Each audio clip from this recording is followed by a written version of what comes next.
Hello बच्चों, कैसे हो आप सभी। तो आज की क्लास में हम स्टार्ट कर रहे हैं 12th का सिलेबस। ठीक है ना, आज की क्लास से कर रहे हैं। सबसे पहले अपन इलेक्ट्रोस्टैटिक्स पढ़ेंगे, क्या होता है इलेक्ट्रोस्टैटिक्स, एंड उसके अंदर जो बेसिक चीज सबसे ज्यादा काम में आने वाली है वो है इलेक्ट्रिक चार्ज। सबसे पहले इलेक्ट्रिक चार्ज का नॉलेज ही ले लेते हैं कि क्या होता है भाई इलेक्ट्रिक चार्ज। ठीक है, देखिए जैसे जैसे डिस्कवर होती गई चीजें चीजें डिस्कवर होती गई तो हमने टाइनी पार्टिकल यानी छोटे छोटे पार्टिकल भी डिस्कवर करना शुरू किया और मोर देन 100 यानी बहुत सारे पार्टिकल को हमने डिस्कवर कर गया था। लेकिन सारे काम के नहीं थे, लेकिन तीन जो थे वो बहुत ज्यादा काम के थे। तीन कौन कौन से थे काम के? इलेक्ट्रॉन, प्रोटॉन और न्यूट्रॉन। तीन चीजें थी, वो कौन कौन सी थी? इलेक्ट्रॉन, प्रोटॉन एंड तीसरा था न्यूट्रॉन। ये तीन चीज अपने लिए बहुत ही ज्यादा काम के हुए थे। ठीक है भाई, अब देखा गया कि देखो भैया न्यूट्रॉन न्यूट्रॉन, प्रोटॉन प्रोटॉन और इलेक्ट्रॉन इलेक्ट्रॉन का चलो देखते हैं। तो जब दो इलेक्ट्रॉन पास पास में रखे गए थे और ये भी देखा गया कि इन सबका मास होता है, तो सबका मास लिखता हूं। जैसे इलेक्ट्रॉन का मास कितना होता है? 9.1 इंटू 10⁻³ किलोग्राम। प्रोटॉन का मास भी देखा गया, तो प्रोटॉन का मास पता चला 1.67 इंटू 10⁻27 किलोग्राम। और ऑलमोस्ट इतना ही किसका आया था? न्यूट्रॉन का मास भी था 1.67 इंटू 10⁻27 किलोग्राम। तो देखो इन दोनों, जैसे प्रोटॉन प्रोटॉन था या न्यूट्रॉन इलेक्ट्रॉन इलेक्ट्रॉन था, इन दोनों को जब पास पास में रखा गया कुछ डिस्टेंस पे, मान लो 1 सेंटीमीटर या 1 मिलीमीटर, इतने पे जब रखा गया दोनों पे, तो दोनों के बीच में एक फोर्स लगा, अट्रैक्शन फोर्स था। वो अट्रैक्शन फोर्स इसलिए लगा क्योंकि दोनों के पास मास है, और जब दोनों के पास मास है तो मास की वजह से क्या लगता है? एक अट्रैक्शन फोर्स लगता है, और वो ग्रेविटेशनल होता है। ठीक है ना, गुरुत्वाकर्षण बल। तो वो F इक्वल टू कितना होता है? G m1m2 divide by R square. तो कुछ डिस्टेंस पे जब रखा गया तो उनके बीच में क्या लग रहा था? एक अट्रैक्शन फोर्स लग रहा था। लेकिन ऐसा नहीं था, एक चीज और भी लग रही थी, रिपल्सन फोर्स भी लग रहा था। साथ ही साथ में क्या लग रहा था? एक रिपल्सन फोर्स भी लग रहा था। ठीक है ना, रिपल्सन। तो भैया रिपल्सन फोर्स कहां से आया ये नहीं पता था। इस रिपल्सन फोर्स को क्या नाम दिया गया? Electric force. जो इनका रिपल्सन फोर्स लग रहा है ना, इसको क्या नाम दिया गया? इलेक्ट्रिक फोर्स नाम दिया गया। क्या नाम दिया गया? इलेक्ट्रिक फोर्स नाम दिया गया। वैसे ही प्रोटॉन प्रोटॉन को पास में रखा गया तो एक तो आ ही रहा था जो अट्रैक्ट कर रहा है, साथ ही साथ रिपल्सन वाला आ गया था। लेकिन जब न्यूट्रॉन न्यूट्रॉन को रखा गया पास में, तो सिर्फ और सिर्फ कौन सा आ रहा था? अट्रैक्शन आ रहा था, रिपल्सन आया ही नहीं। रिपल्सन नहीं आया, इसका मतलब बाद में पता चला कि कुछ चीजें हैं जो इन दोनों पर तो है लेकिन इसके पास नहीं है। कुछ ऐसा चीज है जो इन दोनों पर तो है परंतु इस पे नहीं है, और वो जो चीज थी उसका नाम दिया गया इलेक्ट्रिक चार्ज। कि इनके ऊपर क्या होगा? एक इलेक्ट्रिक चार्ज होगा। प्रोटॉन पे भी होगा, इलेक्ट्रॉन पे होगा, लेकिन न्यूट्रॉन पे नहीं होगा। तो ध्यान से देखिए इन पे जो अट्रैक्शन फोर्स लग रहा है वो ड्यू टू मास लग रहा है, यानी इनके पास मास है तभी वो अट्रैक्शन फोर्स यानी ग्रेविटेशन फोर्स लग रहा है। और जो इलेक्ट्रिक फोर्स लगेगा वो किस लिए लगेगा? उनके पास इलेक्ट्रिक चार्ज होना चाहिए। तो उनके पास क्या होना चाहिए? इलेक्ट्रिक चार्ज होना चाहिए। क्या होना चाहिए? तो अगर इलेक्ट्रिक चार्ज है इलेक्ट्रिक चार्ज है तो उसे क्या कहेंगे हम? इलेक्ट्रिक चार्ज है तो उसके ऊपर क्या लगेगा? इलेक्ट्रिक फोर्स लगेगा। और अगर मास है तो उसके ऊपर क्या लगेगा? ग्रेविटेशनल फोर्स लगेगा। तो ग्रेविटेशनल फोर्स ऑलवेज अट्रैक्शन का होता है, इसलिए अट्रैक्शन तो दिख रहा था क्यों आना चाहिए, लेकिन रिपल्सन क्यों आया वो समझ नहीं आया। तो उसके लिए अपन को ये थ्योरी काम में लेनी पड़ेगी कि रिपल्सन फोर्स आया, उस रिपल्सन का क्या नाम दिया गया? इलेक्ट्रिक फोर्स नाम दिया गया। और वो इलेक्ट्रिक फोर्स देखो इनमें नहीं है, इन दोनों में है, इसका मतलब इनके पास ऐसा कोई चीज है एक्स्ट्रा में जो न्यूट्रॉन के पास नहीं है, और वो जो एक्स्ट्रा चीज थी उसका नाम दिया गया इलेक्ट्रिक चार्ज। क्या नाम दिया गया? Electric charge. ठीक है, अब मैं बताता हूं कि क्या होता है इलेक्ट्रिक चार्ज, यानी डिफिनेशन देखते हैं, थोड़ा हिस्ट्री देखते हैं, फटाफट इसको नोट कर लो।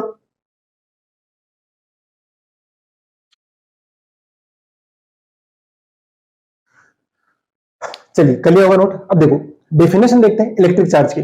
तो देखो किसी भी मटेरियल का या मैटर का, एलिमेंट का वो प्रॉपर्टी जिससे इलेक्ट्रिक फोर्स क्या होता है? डेवलप हो जाए।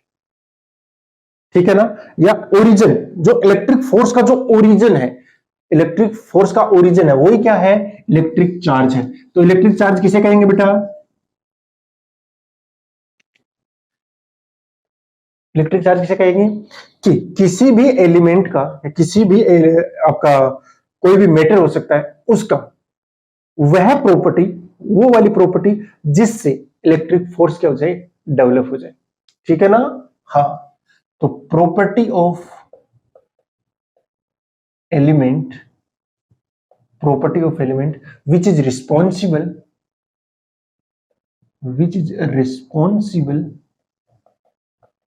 for for electric force,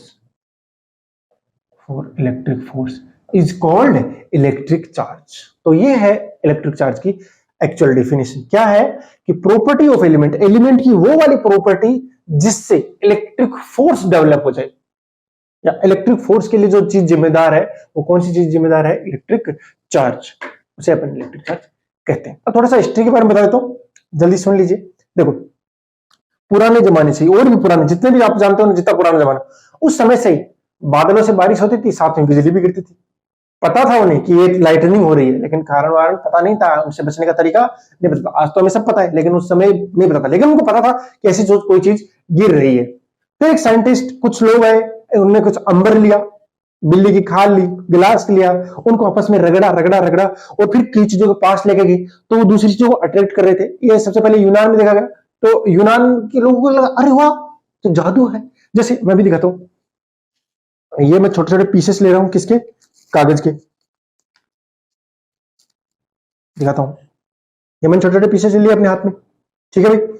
अब ये जो पीसेस है, मैं इसको पास में लेके आया, कोई अट्रैक्शन हुआ, कुछ भी नहीं हुआ, लेकिन अभी हो जाए। जैसे मान लो मैं अपने हेड से क्या करता हूं, सूखे बाल होने चाहिए, अगर सूखे बालों से साथ मैं क्या कर रहा हूं, रब करूंगा, सूखे है नहीं शायद,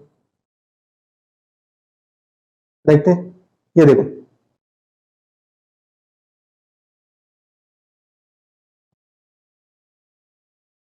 थोड़ा मास ज्यादा है इनका, अगर मास कम रहेगा तो इजीली चिपक जाएगा। हाँ, ऐसी चीजें करी उन्होंने अंबर, मतलब हेयर थोड़ी सूखे होनी चाहिए, मेरे सूखे नहीं है अभी, इस वजह से थोड़ी दिक्कत हो रही है। बाकी ये देखो, ओहो, कितने अच्छे से चिपका, ये देखो, दिख रहा है। हाँ, तो ये इसलिए हो पाया, ये देखो, ये तो चिपक गया।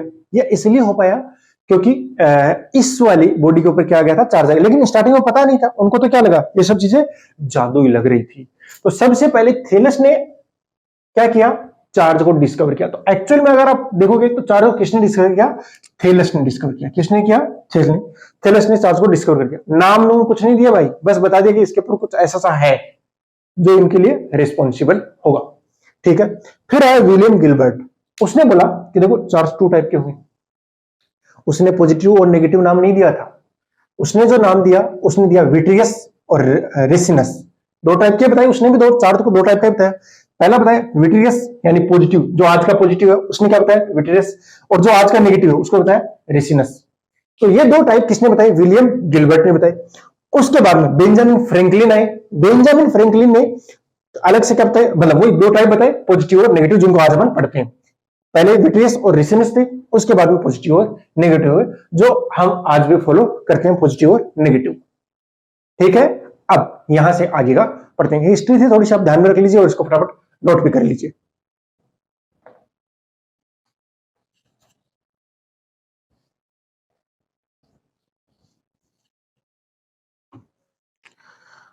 अगला है type of charge, type of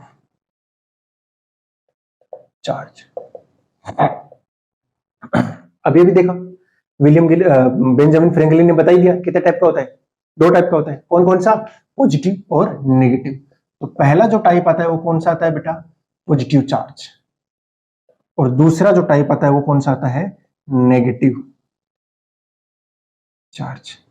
देखिए, कुल मिला के आपके पास में एक एटम लेता हूं जो क्या होता है, इलेक्ट्रिकली न्यूट्रल है। एक एटम है इलेक्ट्रिकली न्यूट्रल है, जैसे सोडियम का है।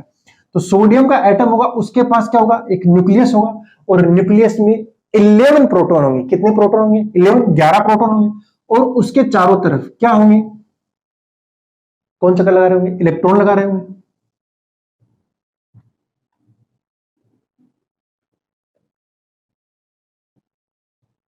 यहां भी टू आएंगे ना, हाँ, यहाँ टू आ जाएंगे, फिर 6 आ गए, वैसे इसी के अंदर 8 दिखा देता ज्यादा सही रहता। हाँ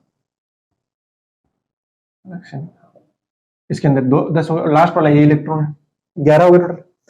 अभी क्या है, इलेक्ट्रॉन भी 11 है और प्रोटॉन भी 11 है, 11 ही प्रोटॉन है और 11 ही इलेक्ट्रॉन है।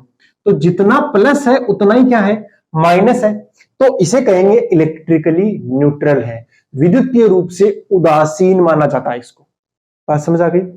अगर इसे पॉजिटिव बनाना है तो पॉजिटिव बनाने और नेगेटिव बनाने का काम सिर्फ और सिर्फ इलेक्ट्रॉन का है। यहां से अगर तुम कोई चीज निकाल सकते हो तो वो इलेक्ट्रॉन है, अगर कोई चीज दे सकते हो तो वो इलेक्ट्रॉन है। प्रोटॉन तो भैया न्यूक्लियस के अंदर है और सारे इतने मजबूती के साथ केंद्र के ऊपर बैठे हुए हैं, उनको आप मतलब अलग ही नहीं कर सकते। क्यों? क्योंकि उनके बीच में एक स्ट्रॉन्ग न्यूक्लियर फोर्स लगता है जो कि बहुत ज्यादा स्ट्रॉन्ग होता है, तो उनको हटाना तो मुश्किल काम हो गया भाई। कुल मिला के ये जो आपको दिख रहा है इलेक्ट्रॉन, इसको हटा दो क्योंकि ये बाहर है, दूर है, दूर है ना, दूर है तो दूर वाले को हटाना आसान होता है। जैसे ही इस इलेक्ट्रॉन को हटाओगे तो अब क्या स्थिति बनेगी, प्रोटॉन तो 11 के 11 रह गए, जो इलेक्ट्रॉन थे वो कितने हो गए, 10 इलेक्ट्रॉन हो गए। कुल मिला के अगर देखोगे तो 10 प्रोटॉन के लिए 10 इलेक्ट्रॉन है, लेकिन एक प्रोटॉन है वो क्या आ गया, एक्स्ट्रा। एक प्रोटॉन एक्स्ट्रा आते ही इसका मतलब क्या हुआ, एक प्रोटॉन एक्स्ट्रा हो गया, तो वो क्या बन गया, टोटल इलेक्ट्रिकली पॉजिटिव बन गया है। इलेक्ट्रिकली क्या बन गया है, पॉजिटिव बन गया है। तो इलेक्ट्रिकली पॉजिटिव का मतलब क्या हो गया, पॉजिटिव चार्ज का मतलब क्या हो गया, डेफिशिएंसी ऑफ इलेक्ट्रॉन। ठीक है भाई, डेफिशिएंसी यानी इलेक्ट्रॉन की कमी हो जाना एक तरीके से, डेफिशिएंसी ऑफ इलेक्ट्रॉन। तो जैसे इलेक्ट्रॉन की कमी होगी उससे क्या बनेगा भाई, पॉजिटिव चार्ज बन जाएगा। इलेक्ट्रॉन की जैसे ही कमी होगी क्या बनेगा, पॉजिटिव चार्ज बनेगा। लेकिन लेकिन लेकिन ये इलेक्ट्रॉन जो गया है, निकला है, ये इलेक्ट्रॉन कोई ना कोई तो लेगा जरूर। जैसे क्लोरीन है, तो क्लोरीन के पास क्या होते हैं, 17 प्रोटॉन होते हैं और 17 ही क्या होते हैं, इलेक्ट्रॉन होते हैं। दोनों बराबर बराबर नंबर है। जो इलेक्ट्रॉन निकला है वो इलेक्ट्रॉन ये ले ले अगर, तो क्या होगा भाई, अब 17 प्रोटॉन और 18 क्या हो गए, इलेक्ट्रॉन हुए कि नहीं हुए, हो गए भैया। 17 प्रोटॉन हो गए और 18 इलेक्ट्रॉन हो गए। 17 प्रोटॉन को 17 इलेक्ट्रॉन ने बैलेंस कर दिया, न्यूट्रल कर दिया, लेकिन एक एक्स्ट्रा इलेक्ट्रॉन रह गया, इलेक्ट्रॉन एक्स्ट्रा रह गया। यानी ये क्या हो गया, इलेक्ट्रिकली नेगेटिव हो गया। इलेक्ट्रिकली क्या हो चुका है, ये नेगेटिव। तो नेगेटिव चार्ज क्या होता है, इलेक्ट्रॉन की अधिकता यानी excess of electron. excess of electron, excess of electron is called negative charge and deficiency of electron is called positive charge। बात समझ आएगी, पॉजिटिव कैसे बना, नेगेटिव चार्ज कैसे बना। ठीक है, इलेक्ट्रॉन का ही आप दान कर सकते हो या इलेक्ट्रॉन को ही आप ग्रहण कर सकते हो।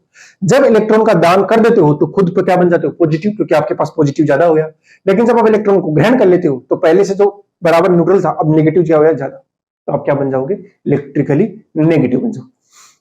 और न्यूट्रल का तो पता ही है, जितना पॉजिटिव हो उतना ही क्या रहे, नेगेटिव रहे, तो मामला सेट है बस। तो ये चीज हमने बता दी, देख ली कि आपका क्या होता है, पॉजिटिव चार्ज और नेगेटिव चार्ज दो टाइप का होता है। ठीक है, इसको आप फटाफट नोट कर लीजिए।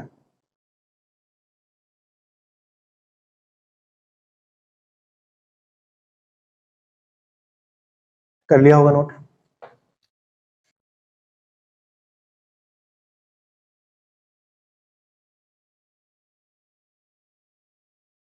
अब देखो मास और चार्ज का खेल देखते हैं।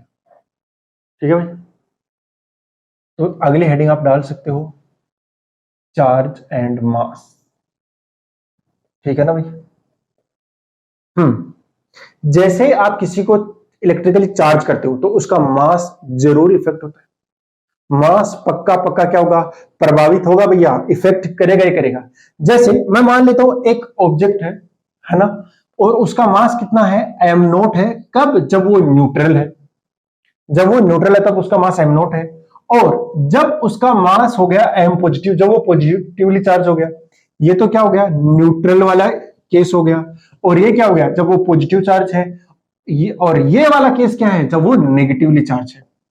आपसे पूछा गया है कि तीनों का मास में रिलेशन बताओ, यानी किसका कम हो गया है, किसका ज्यादा होगा। पहली बात तो सेम नहीं होगा, पहली बात तो ये कि इन तीनों का मास सेम नहीं होगा। क्यों, क्योंकि इसके पास प्रोटॉन न्यूट्रॉन दोनों थे, प्रोटॉन इलेक्ट्रॉन दोनों थे।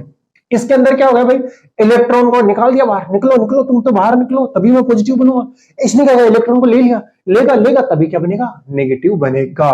तो ये क्या है, एम नोट। वो सबसे ज्यादा होगा भी ना, एम नॉट सबसे ज्यादा नहीं होगा, एम नॉट से ज्यादा होगा एम माइनस, क्योंकि इसने इलेक्ट्रॉन लिए हैं तो इससे ज्यादा कौन होगा, एम माइनस। लेकिन एम नॉट से कम कौन होगा, एम प्लस होगा ना, यस। तो सबसे कम पॉजिटिव का होगा क्योंकि उसके इलेक्ट्रॉन चले गए, इसने इलेक्ट्रॉन ले लिए सबसे ज्यादा, लेकिन ये तो बीच में है ना दिए ना लिए। तो ये इन तीनों का मास में क्या आ गया है, रिलेशन। सबसे ज्यादा जो मास होगा वो नेगेटिव का होगा, नेगेटिव चार्ज का। क्यों, क्योंकि उसने इलेक्ट्रॉन को क्या कर लिया, एक्वायर कर लिया है। इंपॉर्टेंट बात नंबर एक हो गई। इंपॉर्टेंट बात क्या होगी, एक पहला तो क्या होगा, मास इफेक्ट करेगा। पहला पॉइंट क्या है, मास इफेक्ट करेगा, नोट डाल के लिख लेना इनको। दूसरा पॉइंट, अगर आपसे बोला गया कि वहां पे चार्ज एग्जिस्ट करता है तो पक्की बात है वहां मास होगा ही होगा। लेकिन अगर आपसे बोला गया कि वहां मास एग्जिस्ट करता है तो जरूरी नहीं वहां चार्ज एग्जिस्ट करेगा। ठीक है, अगर चार्ज एग्जिस्ट अगर चार्ज एग्जिस्ट करता है तो मास एग्जिस्ट करेगा ही करेगा। लेकिन अगर मास एग्जिस्ट करता है तो जरूरी नहीं कि आपका चार्ज भी होगा ही होगा वहां पर।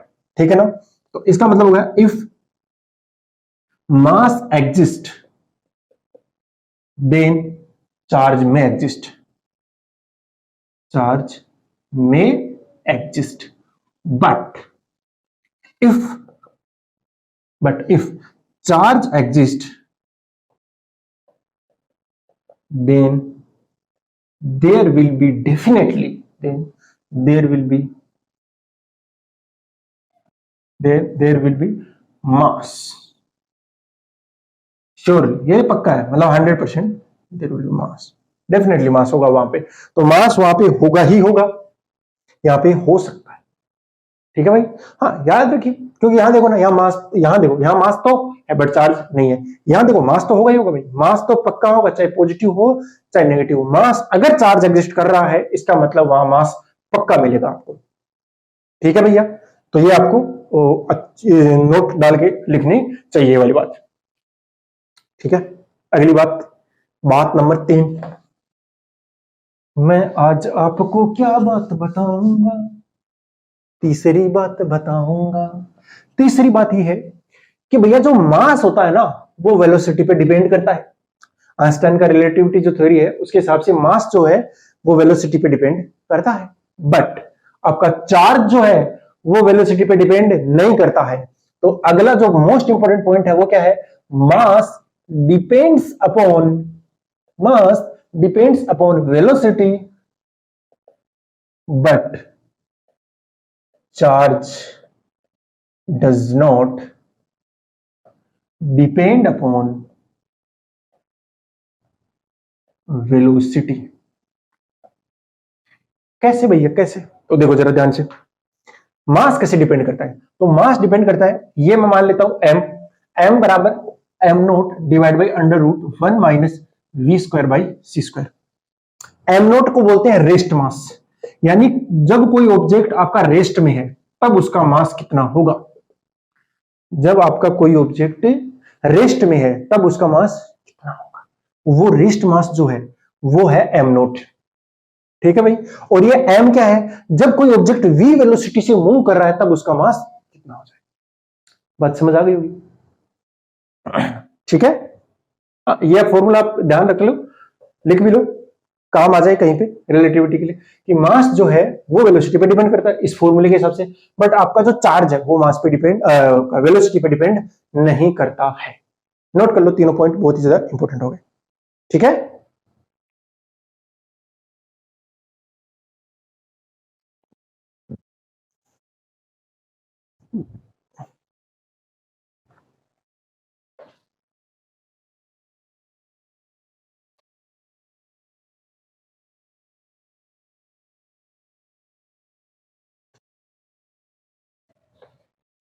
साथ साथ में नोट्स बना लेना, जो अच्छा बच्चा होगा वो साथ साथ में नोट्स जरूर बनाए। जिसको सिलेक्शन चाहिए या कुछ भी अगर अच्छे से पढ़ना है समझना है तो नोट्स जरूर बनाए। अगर आप नोट्स नहीं बनाओगे ना तो आप खुद के साथ एक तरीके से धोखा कर रहे हो। ठीक है ना, हाँ, इसीलिए तो मैं नोट्स देता नहीं हूँ, वरना नीचे में नोट्स डाल भी सकता हूँ, इसलिए डालता हूँ ताकि आप अपने बनाओ नोट्स। और जब तक आप बनाओगे नहीं ना तब तक आप सीख नहीं सकते, आपका एटीट्यूड जो अभी तक सीखने वाला आया नहीं है। इसलिए आप नोट्स बनाइए यार, नोट्स बनाओगे सीख जाओगे। अरे रिवीजन कर रहे हो तो रिवीजन खुद का लिखा होता है, फटाफट होता है। ठीक है, माइक चल रहा है बढ़िया। चलो अगला लिखो, method of charging. Method of charging.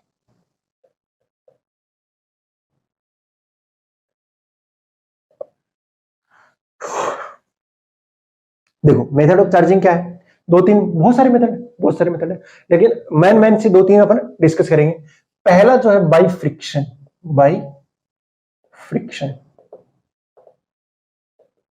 देखिए अभी अभी मैंने थोड़ी देर पहले दिखाया था, ये जो स्केल थी, इस स्केल को मैंने अपने हेड के ऊपर क्या किया था, रब किया था, तो इसके ऊपर चार्ज आ गया था, क्योंकि हमने देखा था पेपर को वो अट्रैक्ट कर रहा था, ठीक है ना। हाँ हेयर को भी करेगा, अभी देखोगे जैसे लाओगे तो वो हेयर को भी क्या करेगा, अट्रैक्ट करेगा। एक बात समझ नहीं यार कि भाई फ्रिक्शन से चार्ज आया तो सही, लेकिन कौन सा आया। देखो फ्रिक्शन में क्या होगा, एक ऑब्जेक्ट लेना और एक दूसरा ऑब्जेक्ट लेना, और उन दोनों को आपस में क्या करना, रगड़ना। और जैसे ही दोनों को रगड़ोगे तो क्या होगा, वहां पे हीट डेवलप होगी, और उस हीट से कोई इलेक्ट्रॉन मान लो यहां पे हो, और वो ले एनर्जी और कहां पे चला जाए, कूद के यहां पे चला जाए। तो ये जो आया है, मैं मान लेता हूं इसको मैं बोलूंगा ए, और इसको क्या बोलूंगा बी। तो जो बी वाला है वो क्या बनेगा, पॉजिटिव चार्ज बनेगा, और जो ए वाला है वो क्या बनेगा, नेगेटिव चार्ज। लेकिन हमें पता कैसे चले कि कौन पॉजिटिव बनेगा और कौन नेगेटिव बनेगा। तो सीधी सी बात है, सीधा सीधा तरीका देखो, ए बनेगा नेगेटिव और बी बनेगा पॉजिटिव। ये चीज हम डिस्कस करते हैं फोटो इलेक्ट्रिक के अंदर। वैसे एक चीज होती है वर्क फंक्शन। क्या होती है भाई, वर्क फंक्शन, ठीक है। वर्क फंक्शन होती है वो मिनिमम एनर्जी जो इलेक्ट्रॉन को इमिट करने के लिए चाहिए होती है, या इलेक्ट्रॉन को निकलने के लिए मिनिमम एनर्जी की जितनी रिक्वायरमेंट है, वो एनर्जी अगर मिल जाए तो वो इलेक्ट्रॉन निकल जाएगा। उसे क्या बोलते हैं, वर्क फंक्शन बोलते हैं। वो मिनिमम एनर्जी चाहिए। तो जैसे बी वाले इलेक्ट्रॉन और ए वाला इलेक्ट्रॉन है, अब वर्क फंक्शन अगर बी का ज्यादा हुआ तो ज्यादा होता, बोले ज्यादा एनर्जी चाहिए, और ए का अगर ज्यादा हुआ तो बोला ए मुझे ज्यादा एनर्जी चाहिए। तो जिसकी एनर्जी कम होगी, जिसकी वर्क फंक्शन कम होगा, वो क्या बन जाएगा, पॉजिटिव बन जाएगा सीधे सीधे। जिसका वर्क फंक्शन क्या होगा, कम होगा। तो जैसे यहां कम है, मैं मान लेता हूं कि जैसे वर्क फंक्शन डब्ल्यू बी जो है वो कम है किससे, डब्ल्यू ए से। डब्ल्यू बी के वर्क फंक्शन कम है, तो जैसे हमने हीट डेवलप करी, वो हीट इस वाले इलेक्ट्रॉन ने ली। तो जैसे ये वाला इलेक्ट्रॉन लेगा, ये देखा हाँ मेरी एनर्जी क्या है, उस वाले से कम है ना, तो मैं निकल जाता हूं। तो ये निकल के यहां से यहां पर चला जाएगा, बाकी यस, बाकी क्या हो जाएगा, यहां से यहां चला जाएगा। मेरी बात समझा कि ना। हाँ क्यों, क्योंकि इसका वर्क फंक्शन कम था, यानी इसको कम एनर्जी चाहिए निकलने के लिए। तो जिसकी वर्क फंक्शन कम होगा वो क्या बन जाएगा, पॉजिटिव चार्ज। तो ये बनेगा पॉजिटिव चार्ज और ये बन जाएगा नेगेटिव चार्ज, क्योंकि उसको निकलने के लिए आपको ज्यादा एनर्जी की जरूरत पड़ती है। तो ये है फ्रिक्शन से अपन कैसे चार्ज करते हैं, और कैसे पता लगाएं कि कौन से पे पॉजिटिव आएगा और कौन से पे नेगेटिव आएगा। देखो एक चीज और बता देता हूं मैं आपको इसी के अंदर, वर्क फंक्शन पॉजिटिव नेगेटिव। हाँ ये बताना है, जैसे मान लो ये स्केल है या दूसरी स्केल ले लूं, उन दोनों स्केलों को आपस में रब करूं तो कौन सा चार्ज आएगा किस पे, किसी पे कोई सा चार्ज आएगा ही नहीं। एक्चुअली क्या होगी, हीट डेवलप होगी, हीट तो डेवलप होगी। तो दोनों का सिनेरियो क्या हुआ, दोनों एक ही मटेरियल के, ठीक है ना। हाँ वो तो मेटल पे डिपेंड करता है, मेटल पे या जो आपका ऑब्जेक्ट है उसी पे डिपेंड करता है किस टाइप का है। तो दोनों सेम टाइप के, तो दोनों का वर्क फंक्शन क्या होगा, सेम। तो जैसे ही हीट डेवलप होगी तो दोनों के इलेक्ट्रॉन क्या लेंगे, आपकी एनर्जी लेंगे। ये वाला भी लेगा और ये वाला भी इलेक्ट्रॉन लेगा। ये वाला कूद के यहां चला जाएगा, ये वाला यहाँ पे, ये वाला यहाँ पे, ये वाला। नेट ओवरऑल क्या रहेगा, कोई भी गेन ना गेन कर रहा ना लूज कर रहा, यही तो हुआ, ना गेन कर रहा ना ही लूज कर रहा इलेक्ट्रॉन, तो वो इलेक्ट्रिकली न्यूट्रल ही रहेगा।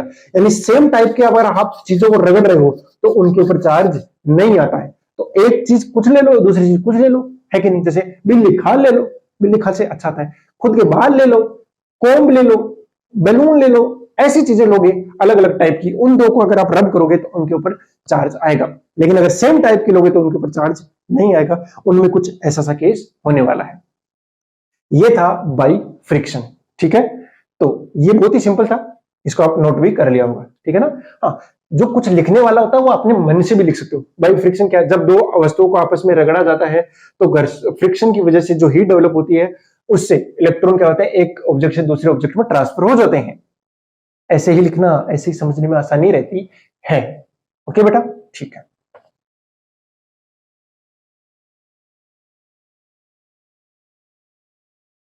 अगला मेथड देखते हैं, method number 2, charging by conduction. किससे, बाय कंडक्शन, हिंदी में बोलते हैं चालन के थ्रू। देखो आपने बचपन में पढ़ा होगा कि कंडक्टर जो होते हैं वो इलेक्ट्रिसिटी के क्या होते हैं, या जो मेटल्स होते हैं वो क्या होते हैं, इलेक्ट्रिसिटी के कंडक्टर होते हैं, इजीली हीट को भी कंडक्ट कर लेते हैं और इलेक्ट्रिसिटी को भी इजीली कंडक्ट कर लेते हैं। ठीक है भाई, क्योंकि उनमें वैसे फ्री इलेक्ट्रॉन होते हैं। यहाँ पे इलेक्ट्रिसिटी कंडक्ट करने का तरीका उनमें क्या होते हैं, फ्री इलेक्ट्रॉन होते हैं जो इजीली क्या करते हैं, दौड़ लगा सकते हैं। ठीक है भैया, तो देखो भाई कंडक्शन से चार्ज करने का तरीका क्या होता है कि ये एक ऑब्जेक्ट ले लिया हमने ए, और एक क्या ले लिया हमने, दूसरा ऑब्जेक्ट ले लिया बी। इसके ऊपर क्या रखते हैं, चार्ज रख लेते हैं। इसके ऊपर क्या रख लेते हैं, चार्ज। जैसे प्लस वाला चार्ज रख लिया हमने, क्या पहले इसको चार्ज कर लिया हमने, किसी विधि से हमने चार्ज किया बट कर लिया। अब ये जो चार्ज है उसके ऊपर ट्रांसफर करना है बी वाले के ऊपर। तो जैसे ही बी वाले के ऊपर ट्रांसफर करना है तो आपको क्या करना है, एक वायर ले लो। क्या ले लो, वायर। कंडक्टिंग वायर होना चाहिए, यानी मेटल का होना चाहिए। सिल्वर का ले लो, एल्यूमिनियम का ले लो, किसी का भी लो, आयरन का ले लो, लेकिन क्या होना चाहिए, कंडक्टिंग। उसके थ्रू क्या जाएगा, ये चार्ज ट्रांसफर हो जाएगा। लेकिन सवाल तो है ना, ट्रांसफर कब तक होगा। देखो भी, अब बात आती है एक पोटेंशियल की। अभी आपने पढ़ा नहीं लेकिन बता देता हूं, इलेक्ट्रिक पोटेंशियल। तो इलेक्ट्रिक पोटेंशियल क्या होता है, वो वर्क डन वगैरह होता है, वो डेफिनेशन में बाद में बताऊंगा। लेकिन ये समझिए कि इनके ऊपर चार्ज का जो ट्रांसफर है वो तब तक रहेगा जब तक इन दोनों के बीच में इलेक्ट्रिक पोटेंशियल का डिफरेंस रहेगा। और इलेक्ट्रिक पोटेंशियल डिफरेंस अगर जीरो हो गया तब चार्ज का फ्लो बंद हो जाएगा। कुल मिलाकर आप ऐसे समझिए, जो हीट है वो कैसे फ्लो करती है, हाई टेम्परेचर से लो टेम्परेचर की ओर फ्लो करती है।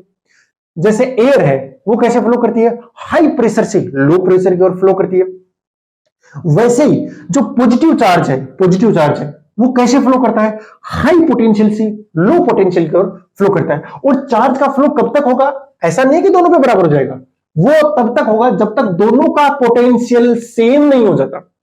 चार्ज का फ्लो तब तक होगा जब तक दोनों का पोटेंशियल सेम नहीं हो जाता, तब तक आपका बाई कंडक्शन क्या लागू रहता है, चार्ज का फ्लो होता रहता है। ये बात मेरी समझ में आ गई होगी कि चार्ज का फ्लो कब तक होगा। तो थोड़ी देर बाद में क्या होगा, इसके ऊपर भी थोड़ा सा चार्ज आ जाएगा थोड़ी देर बाद में।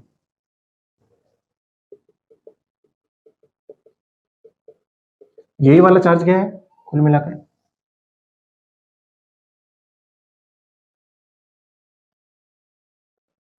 देखो बेसिकली हुआ क्या है मैं वो बता दूं, अंदर ही अंदर क्या हुआ है कि जी यहाँ वाले इलेक्ट्रॉन थे ना, कुछ वो इलेक्ट्रॉन यहाँ चले गए हैं, तो कुछ प्लस को क्या कर दिया, निरस्त कर दिया। जो इलेक्ट्रॉन की कमी होगी वो क्या बन गया, प्लस चार्ज बन गया। तो यहाँ पे क्या आ गया, प्लस चार्ज आ गया है। वो इलेक्ट्रॉन इधर से इधर चले गए और जो प्लस थे उनको निरस्त कर दिया, कुल मिला के न्यूट्रल कर दिया, तो कुछ कम हो गए। अब दोनों का पोटेंशियल क्या हो चुका है, सेम हो चुका है। तो इलेक्ट्रॉन का ट्रांसफर, या मैं कहूं कि इलेक्ट्रिक चार्ज का ट्रांसफर तब तक होता है कंडक्शन के थ्रू, तब तक होता है जब तक कि दोनों का पोटेंशियल क्या नहीं बन जाता, सेम नहीं बन जाता। ठीक है ना, आप लिखना चाहो तो लिख लीजिए कि बाय कंडक्शन जो इलेक्ट्रॉन का ट्रांसफर है, या हिंदी में बोलूं कि आवेश का स्थानांतरण तब तक होता है जब तक कि दोनों का विद्युत विभव समान नहीं हो जाता। ठीक है, आप इसको फटाफट नोट कर लीजिए।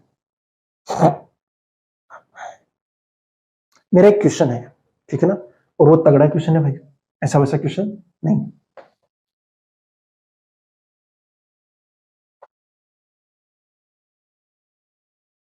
मेरा क्वेश्चन सुनिए आप, कि क्या हम कंडक्शन के थ्रू चार्ज को कंप्लीटली दूसरे ऑब्जेक्ट पर ट्रांसफर कर सकते हैं। एक ऑब्जेक्ट है, उससे चार्ज को दूसरे ऑब्जेक्ट के ऊपर ट्रांसफर करना है। एक ऑब्जेक्ट है, उस ऑब्जेक्ट के ऊपर चार्ज है, दूसरे के ऊपर चार्ज नहीं है।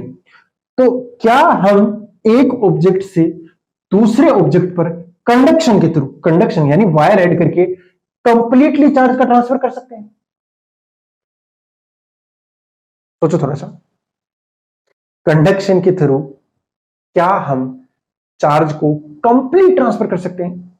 अगर आपका आंसर नो है तो आप रो, मैं कहता हूं कि यस हम कर सकते हैं। आपका आंसर क्या होना चाहिए, यस, कि हम कंडक्शन के थ्रू चार्ज को कंप्लीटली ट्रांसफर कर सकते हैं। अभी आपने चीजें पढ़ी नहीं होगी, अब जब समय के साथ पढ़ोगे तो सब समझ आ जाएगा। जैसे ये एक ऑब्जेक्ट है और इसके ऊपर क्या है, चार्ज।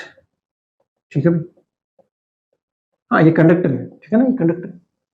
दूसरा भी एक कंडक्टर है, कंडक्टर होगा तभी तो चार्ज लेगा, ठीक है ना। और वो बड़ा वाला कंडक्टर लिया, बड़ा वाला मतलब शेप कोई भी हो सकती है, कोई भी रैंडम शेप हो सकती है, मुझे नहीं पता, ठीक है ना। ये ऐसा है ना, और यहाँ पे क्या है, होलो, उसके सेंटर पे मैंने इसको रख दिया चार्ज को। और अब कनेक्ट करो इसको किससे, एक वायर से। देखिए जैसे ही वायर से कनेक्ट करोगे ना, और दोनों का पोटेंशियल क्या बन जाएगा, सेम बन जाएगा। दोनों का पोटेंशियल क्या बनेगा भाई, सेम बनेगा। देखिए जो चार्ज है वो तो आउटर मोस्ट पे चले जाएगा, दोनों का जो चार्ज होगा वो कहां चला जाएगा, बाहर वाले पे चला जाएगा, बिल्कुल सबसे बाहर चला जाएगा। ठीक है जी, जैसे ही बाहर चला गया, जैसे ही बाहर चला गया तो ये यहां चार्ज कितना बचेगा, यहां चार्ज जीरो बचना चाहिए। उसका कंसेप्ट हम बाद में समझाऊंगा कि आपका ये जो कंडक्टर है उसके अंदर इलेक्ट्रिक फील्ड कितना होता है, जीरो होता है। ठीक है ना, हाँ। तो यहां से यहां तक वैसे पोटेंशियल डिफरेंस है ही नहीं, तो यहां पोटेंशियल डिफरेंस नहीं है, यानी कि यहां का पोटेंशियल और यहां का पोटेंशियल सेम होना चाहिए, इसका मतलब बीच में इलेक्ट्रिक फील्ड कोई नहीं आएगा। अगर इलेक्ट्रिक फील्ड यहाँ पे नहीं है तो वो तभी हो सकता है जब सारा का सारा चार्ज कहां चला गया हो, बाहर चला गया हो। ये बात समझ आ गई ना, हाँ। इसका मतलब हुआ कि हम कंडक्शन के थ्रू चार्ज का कंप्लीट ट्रांसफर कर सकते हैं। आप कभी ना नहीं कहेंगे। देखिए जब भी आपसे ऐसा क्वेश्चन पूछा जाए तो आपको मात्र एक संभावना ऐसी ढूंढ के लानी है जिसके लिए वो स्टेटमेंट सही हो जाए। पूछा ना सकता है, हो सकता है क्या, इट कैन बी और इट कैन बी नॉट, तो उसमें आपको ओनली वन कंडीशन फाइंड करनी है। अगर उस वन कंडीशन के लिए वो चीज ट्रू है, इसका मतलब आपका स्टेटमेंट सही है कि नहीं, हाँ। तो बस आपको एक कंडीशन ढूंढनी पड़ती है, नोट कर लो फटाफट, चलिए हो।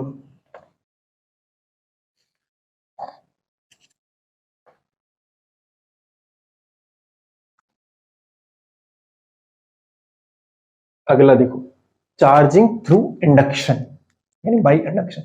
तीसरा इंपॉर्टेंट है वो है बाई इंडक्शन। तो क्या होता है बाई इंडक्शन के अंदर, देखो इंडक्शन अपन बाद में दोबारा करेंगे, ठीक है ना, जब आपका लास्ट चैप्टर का लास्ट चल रहा होगा ना, उससे पहले अपन इंडक्शन दोबारा करने वाले हैं, उसके अंदर लगेंगे 2-3 क्लासें, ठीक है। लेकिन अभी भी समझिए क्या होता है इंडक्शन। देखो ये एक कंडक्टिंग बॉडी है, उसको मैंने एक इंसुलेटर के ऊपर ऐसे रखा हुआ है, ठीक है। अब एक दूसरी चार्ज ऑब्जेक्ट है, ये क्या है, चार्ज, इसके ऊपर चार्ज है भाई तगड़ा वाला, तगड़ा वाला इन द सेंस इसके ऊपर चार्ज, ठीक है जी। इसको भी हमने ऐसे पकड़ रखा है इंसुलेटर की हेल्प से। अब क्या किया हमने, इसको इसके पास लेके आए, जैसे ही पास लेके आए इसके अंदर इलेक्ट्रॉन है ना वो खींचे चले आएंगे, इलेक्ट्रॉन क्या होंगे, खींचे चले आएंगे। तो जैसे ही इलेक्ट्रॉन खींचे चले आएंगे तो ये वाला तो रहा प्लस,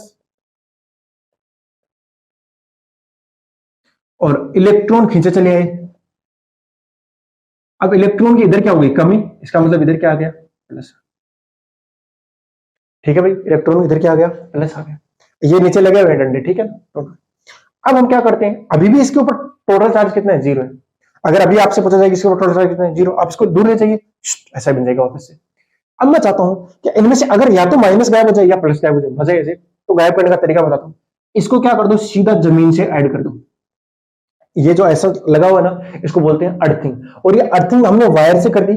तो वायर से हमने कनेक्ट किया, अभी अभी देखा हमने कंडक्शन किया था, कंडक्शन में जब कंडक्टिंग वायर से कनेक्ट किया था तो दोनों का पोटेंशियल क्या होना चाहिए, सेम। अर्थ का पोटेंशियल होता है जीरो, कितना होता है, जीरो, ध्यान में रखिए, अर्थ का पोटेंशियल जीरो, यानी इसका पोटेंशियल कितना होना चाहिए, जीरो। इसका पोटेंशियल जीरो करने के लिए आपको ये प्लस चार्ज कहां चला जाता है, जमीन में चला जाता है। अभी आपको समझ नहीं आ रहा होगा कैसे जीरो थे, बिकॉज ये भी तो है, आपको नेट देखना है, इसकी वजह से भी पोटेंशियल आ रहा है ना, हाँ। तो इसकी वजह से क्या होगा, सारा का सारा प्लस जो होगा वो कहां चला जाएगा, जमीन के अंदर चला जाएगा, सारा प्लस कहां चला जाएगा, जमीन के अंदर चला जाएगा। लेकिन अभी भी अपन को ये ऐसा ही रखना है, ठीक है भाई। अब देखो, अब क्या बचा, इधर माइनस बचा और बाकी तो सब चला गया। अब जो ये ग्राउंड हमने कर रखा था उसको हटा दीजिए, क्या कर दीजिए, हटा दीजिए, क्योंकि अब चार्ज हमें चाहिए इसके ऊपर। तो ग्राउंड को कर दिया हमने, ग्राउंड को गायब कर दिया। ग्राउंड को जैसे ही गायब करोगे फिर इस प्लस वाले को भी दूर ले जाओ, पहले गायब करना है फिर दूर ले जाओ, और जैसे ही दूर लेके जाओगे तो आपके पास में क्या हो जाएगा, ये माइनस जो होगा वो सिमेट्रिकली क्या हो जाएगा, डिस्ट्रीब्यूट हो जाएगा। ठीक है भाई, इस तरीके से हमने इसको क्या कर दिया, न्यूट्रल बॉडी को क्या कर दिया है, चार्ज कर दिया है। और ये जो चार्ज करने का मेथड है उसको बोलते हैं चार्जिंग थ्रू इंडक्शन। कैसे हुआ इंडक्शन, मैंने कंप्लीट एक्सप्लेन कर दिया है। यहां पे ध्यान देने वाली बात यह है कि इसका जो प्लस चार्ज था उसका अपोजिट आया नेगेटिव, अगर मैं नेगेटिव लेता तो उस पर आता पॉजिटिव, यानी उल्टा सिस्टम चलेगा भाई। यहां पे इंडक्शन के थ्रू अगर आप जो चार्ज लाना चाहते हो दूसरे ऑब्जेक्ट पे, वो इस ऑब्जेक्ट का क्या आएगा, अपोजिट आएगा। कंडक्शन में देखना जरा, कंडक्शन में क्या हुआ था, सेम चार्ज हो गया था ना, प्लस वाले का था प्लस ही हो गया था, जीरो भी हो सकता है उसमें तो, लेकिन यहां जीरो होना पॉसिबल है क्या, यहां जीरो होना पॉसिबल नहीं है। क्या हो सकता है, देखेंगे जब इंडक्शन अच्छे से पढ़ेंगे, लेकिन फिलहाल के लिए आपको ये चीज ध्यान में रखनी चाहिए। ठीक है भाई, ओके। कितना आएगा क्या आएगा वो सब मैं बाद में बताऊंगा, कितना चार्ज आ रहा है ये अभी नहीं बता रहा, कितना आएगा उसका भी एक फॉर्मूला है, क्यू बराबर क्यू डेस माइनस क्यू डेस इंटू में वन माइनस वन अपॉन के करके आता है, के डाइलेक्ट्रिक कांस्टेंट होता है, लेकिन अभी आपको ध्यान में रखने की जरूरत नहीं है। ठीक है भाई, फॉर्मूला तो मैं लिखा देता हूँ, चलो क्यू डेस बराबर आएगा क्यू इंटू में माइनस क्यू इंटू में वन माइनस वन अपॉन, अभी डाइलेक्ट्रिक कांस्टेंट क्या होता है वो हम सब जानेंगे, क्यों होता है कैसे होता है ये सब। ठीक है भैया, लेकिन अभी ये चीजें तुमको समझ आएगी नहीं, अगर आगे हो ना इंडक्शन, हाँ इसको आप फटाफट नोट कर लीजिए। अब इसके अंदर मैं कुछ खास काम की बातें बता देता हूं जो बहुत ज्यादा काम आने वाली है आपके लिए, कि इंडक्शन में जब अगर आप किसी चीज को इंडक्शन से चार्ज करना चाहते हो, पहली बात आप किसी पॉइंट चार्ज को इंडक्शन के थ्रू चार्ज नहीं कर सकते। यानी आप दूसरा ऑब्जेक्ट जो हमने लिया था वो अगर आपने पॉइंट चार्ज ले लिया ना, तो आपका चार्ज इंडक्शन के थ्रू तो नहीं होने वाला। अरे कहां प्लस है कहां माइनस है क्या पता भैया, वो तो पॉइंट हो गया ना, वहां कहां प्लस माइनस लिखोगे, तो पॉइंट चार्ज को आप नहीं कर सकते। तो पहली जो लिमिटेशन क्या है इसकी, वो है पॉइंट चार्ज, कि आप पॉइंट चार्ज को इंडक्शन के थ्रू चार्ज नहीं कर सकते। दूसरा है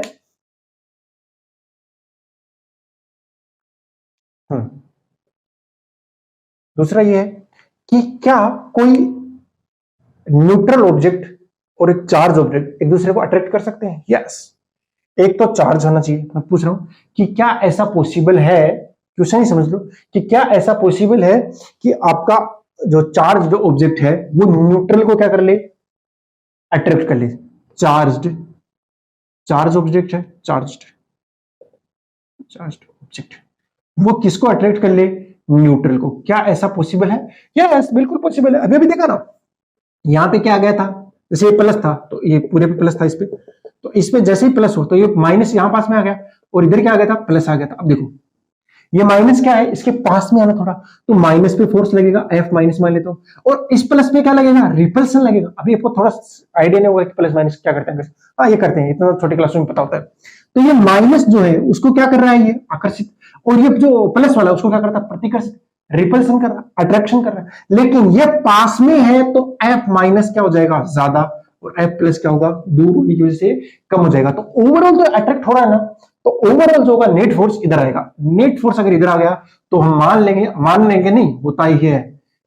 मैं एक कमेंट में वो डाल रहा हूं, शॉर्ट वीडियो बनाया हुआ, उसको देखना। जैसे मैंने बलून को रब किया था और फिर मैंने वाल के ऊपर चिपका दिया था, वो वाल के ऊपर इसीलिए चिपक गया था, क्यों, क्योंकि वाल के ऊपर वैसे कोई चार्ज नहीं था, लेकिन जैसे ही मैं उसको चार्ज करके लेके गया बलून को, तो बलून के ऊपर जो चार्ज था उसने वाल वाले को क्या कर लिया था, इंड्यूस कर लिया था चार्ज को। ठीक है ना, अपोजिट वाले चार्ज को क्या कर लिया, अपने पास खींच लिया। अब जैसे ही उसके पास है आराम से चिपक गया, ये देखना। ठीक है भाई, चलो, तो ये क्या कर सकता है, न्यूट्रल को अट्रैक्ट कर सकता है इजीली। ठीक है, यस। अगला मेरा जो क्वेश्चन है वो और भी काम का क्वेश्चन है, सुन लीजिए आप क्वेश्चन। क्या पॉजिटिव चार्ज पॉजिटिव को अट्रैक्ट कर सकता है? हाँ, ये क्या बात है कि पॉजिटिव चार्ज जो है वो पॉजिटिव को ही अट्रैक्ट कर सकता है क्या? क्या इन दोनों के बीच में अट्रैक्शन पॉसिबल है? मैं पूछ रहा हूं, क्या पॉजिटिव चार्ज पॉजिटिव को अट्रैक्ट कर सकता है? अरे बिल्कुल पॉसिबल है।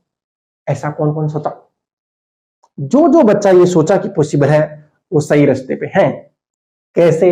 अरे भाई पॉसिबल है, देखो जरा ध्यान से। ये मैं मान लेता हूं ऑब्जेक्ट है, इसके ऊपर घना पॉजिटिव चार्ज है, बहुत सारा पॉजिटिव चार्ज ले लिया हमने इसके ऊपर, और एक और ऑब्जेक्ट है जो थोड़ा सा बड़ा है इस टाइप का, न्यू, और वो क्या है, पॉजिटिव है, उसके ऊपर थोड़ा पॉजिटिव कम है। ठीक है भाई, अब क्या होगा, जैसे ही मैं इस बड़े वाले ऑब्जेक्ट को, ज्यादा वाले चार्ज को इसके पास लेके गया, जैसे ही मैं इसके पास लेके गया, इसके पास तो चार्ज घना सारा है,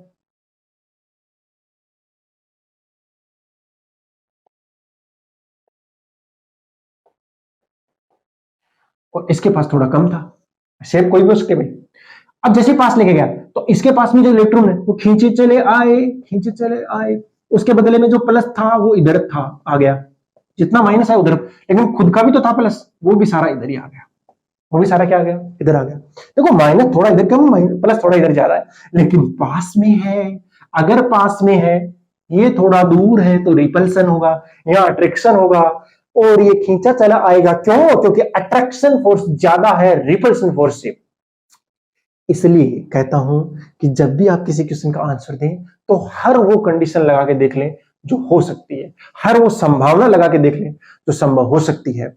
अगर आप एज ए आईआईटीएन, अगर आप आईआईटी में जाना चाहते हो या आईआईटीएन बनना चाहते हो, उसके लिए जरूरी है कि आपको जीवन में आने वाली हर संभावना को इमेजिन करना कि हाँ ये भी हो सकता है, अच्छा ये भी हो सकता है, ये भी हो सकता है, ये भी हो सकता है, ये भी हो सकता है। जितने तरीके की संभावना है, देखो संभावना तो बहुत सारी हो सकती है, लेकिन आप जितनी ज्यादा सोच पाते हो उतना ही आपके लिए अच्छा होगा। तो इसमें क्या कर सकता है? पॉजिटिव पॉजिटिव को अट्रैक्ट कर सकता है। इसको नोट कर लो फटाफट।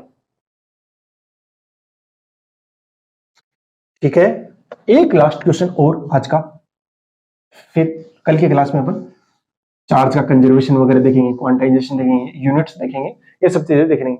तो जो एक चीज और एक क्वेश्चन और ले लेता हूं। देखो, आपको यह चेक करना है कि दो ऑब्जेक्ट चार्ज हो गए कि नहीं होगी।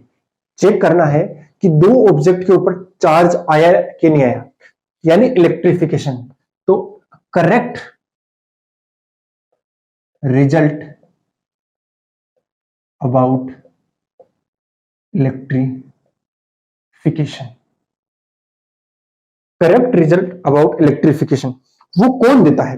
वो कौन देता है? पहला, यदि अट्रैक्शन देता है, दूसरा रिपल्सन देता है, या बता नहीं सकते, ऑप्शन हो सकते हैं ऐसे। इनमें से कौन सी जो चीज है वो ये आपको ठीक ठीक बता देगी कि दोनों ऑब्जेक्ट पे चार्ज आ गया है। देखिए, ये अट्रैक्शन आपको ठीक से बताएगा नहीं कि दोनों के ऊपर चार्ज आ चुका है। कैसे भैया? क्यों? क्योंकि अट्रैक्शन जो है वो चार्ज बॉडी और न्यूट्रल के बीच में भी पॉसिबल है, तो ये तो बताएगा नहीं। लेकिन रिपल्सन अगर हुआ, अगर रिपल्सन हुआ, इसका मतलब क्या? दोनों के ऊपर चार्ज है, वो तभी पॉसिबल है। रिपल्सन हुआ, ये तो प्लस हुआ, और ये भी अगर प्लस हुआ, हाँ ठीक ठीक, अभी वो मैं मान लेता हूं कि इंडक्शन से इतना इफेक्ट पड़ नहीं रहा है, ठीक है ना। इसका मतलब दोनों के ऊपर क्या आ गया है? चार्ज आ गया है। ये रिपल्सन होगा तभी पता लगेगा। देखो, अगर इसमें रिपल्सन है तब तो क्या पता लग जाएगा कि हाँ दोनों ऑब्जेक्ट के ऊपर चार्ज आ गया है। लेकिन अगर अट्रैक्शन है तो उससे, केवल अट्रैक्शन से हम यह नहीं बता सकते कि इसके ऊपर चार्ज आ ही गया होगा दोनों के ऊपर। हाँ, एक के ऊपर चार्ज है लेकिन दूसरे पे हो जरूरी नहीं है, क्योंकि न्यूट्रल को भी क्या कर लेता है? अट्रैक्ट कर लेता है। हाँ, अपोजिट टाइप का होगा तो ऑटो करेगा करेगा। तो वही कह रहा है, इलेक्ट्रिफिकेशन का करेक्ट जो एक्सपेरिमेंट है या जो करेक्ट रिजल्ट है वो क्या है? करेक्ट ऑब्जर्वेशन क्या होनी चाहिए? रिपल्सन। अगर दो ऑब्जेक्ट एक दूसरे को क्या कर रहे हैं? रिपल कर रहे हैं, इसका मतलब दोनों के ऊपर क्या आ चुका है? चार्ज आ चुका है, अदरवाइज चार्ज नहीं आया है। ठीक है, तो आज की क्लास में इतना ही करते हैं। हमने चार्ज के बारे में देख लिया, क्या होता है चार्ज, मास के साथ, वेलोसिटी के साथ क्या इफेक्ट पड़ता है। उसके अलावा हमने चार्जिंग के 3 मेथड देख लिए। इसके अलावा और भी मेथड होते हैं, जैसे आप धूप के अंदर रख दीजिए तो उसके ऊपर क्या होगा? जो फोटोन आएंगे, है ना, उसकी वजह से भी क्या होगा? इलेक्ट्रॉन इमिट हो जाएंगे और वो चार्ज हो जाएगा। आप थर्मल क्या कर सकते हो? इमिशन करा सकते हो। कोई आप ऑब्जेक्ट ले लो, उसके ऊपर नीचे से गर्म करो उसे, तो उस थर्मली क्या हो जाएगा? इलेक्ट्रॉन्स बाहर निकल जाएंगे। आप क्या करो, किसी के ऊपर इलेक्ट्रिक फील्ड लगा दो, बहुत ज्यादा इलेक्ट्रिक फील्ड लगा दो, तो उसमें से इलेक्ट्रॉन क्या होंगे? खींच के बाहर निकल जाएंगे। ऐसा भी कर सकते हो। आपके पास में और भी मेथड हो सकते हैं, लेकिन ये 3 जो है वो आपके सिलेबस का पार्ट भी है और काम के भी है। चलो बेटा, कल की क्लास के अंदर अपन डिस्कस करेंगे चार्ज कंजर्वेशन के, चार्ज की प्रॉपर्टीज, क्वांटाइजेशन, और भी बहुत कुछ है चार्ज के रिस्पेक्ट में। मैंने बताया ना, चार्ज काफी बड़ा है और चार्ज के बारे में हर नॉलेज होना बहुत ज्यादा जरूरी है। आज की क्लास में यहीं तक रखता हूं क्योंकि अदरवाइज बहुत ज्यादा लंबी हो जाएगी। चलो बेटा, wishing you all the very best. मिलते हैं नेक्स्ट क्लास में, तब तक के लिए बाय, जय हिंद।